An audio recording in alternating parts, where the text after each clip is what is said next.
Halo, assalamualaikum, selamat sore, selamat hari Minggu teman-teman. Selamat berlibur. Untuk kali ini, video pendek ini saya akan menjelaskan beberapa pertanyaan yang sering ditanyakan dari teman-teman kepada saya, yaitu apakah bisa Kak kita kuliah di Korea Selatan sambil bekerja part-time untuk mendapatkan hasil tambahan atau uang saku?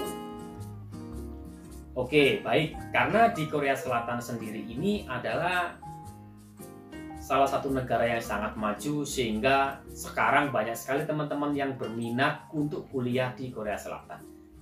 Dan akan saya jawab, yaitu jawabannya bisa kalian kuliah di Korea Selatan sambil bekerja part-time. Oke, bagaimana penjelasannya? Saya akan memberikan presentasi di slide berikut ini. Oke teman-teman, saya akan menjelaskan beberapa hal sehingga kalian bisa kuliah dan bekerja part-time di Korea Selatan dengan cara mengikuti aturan-aturan sebagai berikut ini. Dan sedikit saya akan menjelaskan bahwa sekarang di Korea Selatan ada ratusan universitas atau akademi di Korea Selatan, dan saat ini yang kuliah di Korea Selatan baik itu S1, S2 dan S3 sekarang mengalami lonjakan statistik yang sangat luar biasa dari tahun-tahun sebelumnya. Dan ini termasuk, teman-teman bisa lihat di kolom ini adalah data-data universitas terbaik di Asia dan di dunia yang ada di Korea Selatan. Jadi, mahasiswa yang datang ke Korea Selatan itu menggunakan atau mendapatkan visa D2 dan beberapa macam visa D, yaitu tergantung program yang diikuti. Selain itu, teman-teman yang ingin belajar bahasa, baik itu di universitas atau di institut bahasa, akan dapat visa D4. Pada dasarnya, pemegang visa D4 bisa bekerja part-time setelah mereka berada 6 bulan di Korea, atau mereka sudah di Korea dan belajar kembali dengan menggunakan visa D4 sekurang-kurangnya 6 bulan setelah visanya berubah. Sejak tahun 2018 ada syarat-syarat yang baru dari imigrasi, yaitu memberi syarat kepada mahasiswa atau pelajar bahasa itu memiliki minimum topik level 2 yang sebelum tahun 2018 tidak ada disyaratkan seperti itu. Bagi mahasiswa pemegang visa D2, pada prinsipnya bisa bekerja setelah di tahun pertama, dengan ada beberapa aturan yang harus diperhatikan, yaitu bahasa dan limitasi waktu yang diberikan atau yang diizinkan oleh pihak imigrasi. Dalam tabel berikut ini ada beberapa syarat yang diizinkan, baik itu waktu dan jam kerja part-time.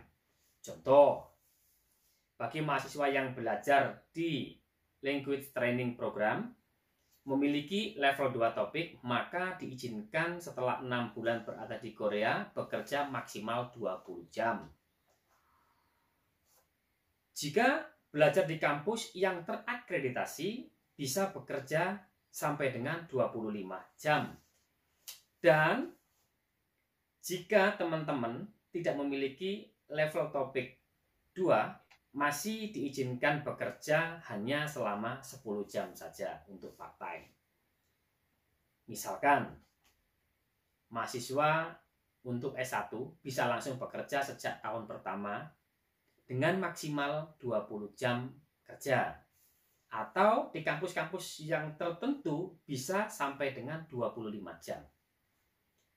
Setelah tahun ketiga dan keempat, jam kerja yang diizinkan itu bisa lebih meningkat ya teman-teman, sampai dengan 30 jam.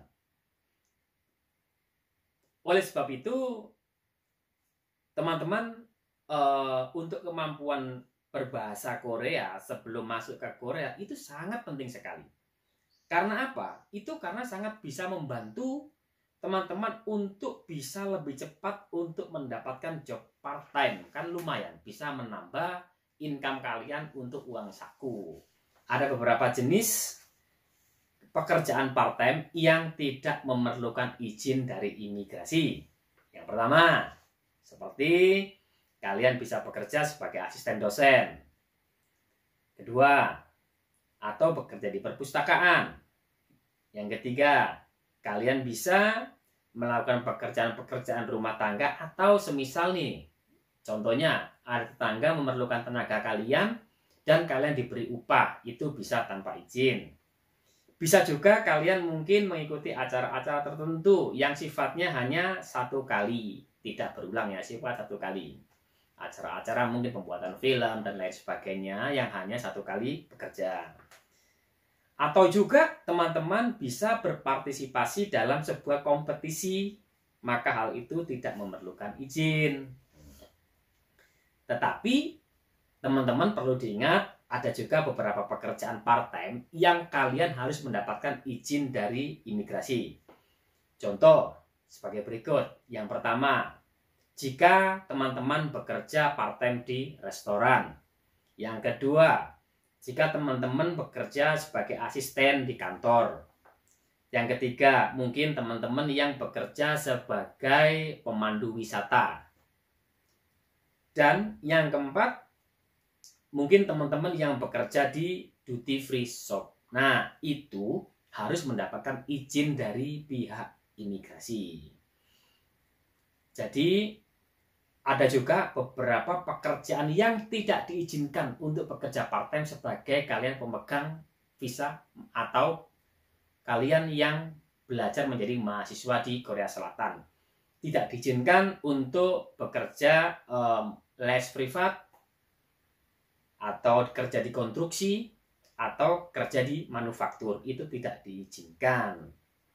Dan ada lagi beberapa aturan, jika teman-teman pindah tempat untuk part-time dalam waktu tertentu, maka teman-teman harus melapor ke imigrasi setelah 15 hari pindah, dan lapor ke imigrasi yang terdekat. Nah, ini yang terakhir teman-teman ya. Slide yang terakhir ini menjelaskan tentang sanksi jika teman-teman mahasiswa melakukan pelanggaran di Korea Selatan. Dan sanksi itu ada beberapa tingkat levelnya tergantung berat sanksi yang teman-teman lakukan. Yang pertama mungkin bisa dengan sanksi teguran. Yang kedua bisa dengan denda. Yang ketiga mungkin teman-teman tidak diizinkan untuk mengubah visa D2 menjadi ke D10. Dan bahkan ini kalau pelanggarannya berat, teman-teman bisa dideportasi dari Korea dan dipulangkan kembali ke negara asal atau ke Indonesia. Nah, itu tadi teman-teman yang saya sampaikan, sedikit wawasan, mungkin ini bermanfaat bagi teman-teman yang membutuhkan. Jadi kalau video saya ini kurang atau teman-teman yang lebih mengerti, mohon ditambahkan di kolom komentar. Nanti akan saya balas satu persatu untuk kita diskusi, mencapai supaya mendapat hasil yang maksimal sesuai apa yang dibutuhkan bagi teman-teman yang memerlukan. Jika video ini bermanfaat, don't forget like, comment, and subscribe, dan share sebanyak-banyaknya ke teman-teman kalian yang membutuhkan. Mungkin itu dari saya yang bisa saya sampaikan. Kurang lebihnya saya mohon maaf. Dan saya akhiri, wassalamualaikum warahmatullahi wabarakatuh. Sampai jumpa di next video. Salam kerja keras, sukses tanpa batas.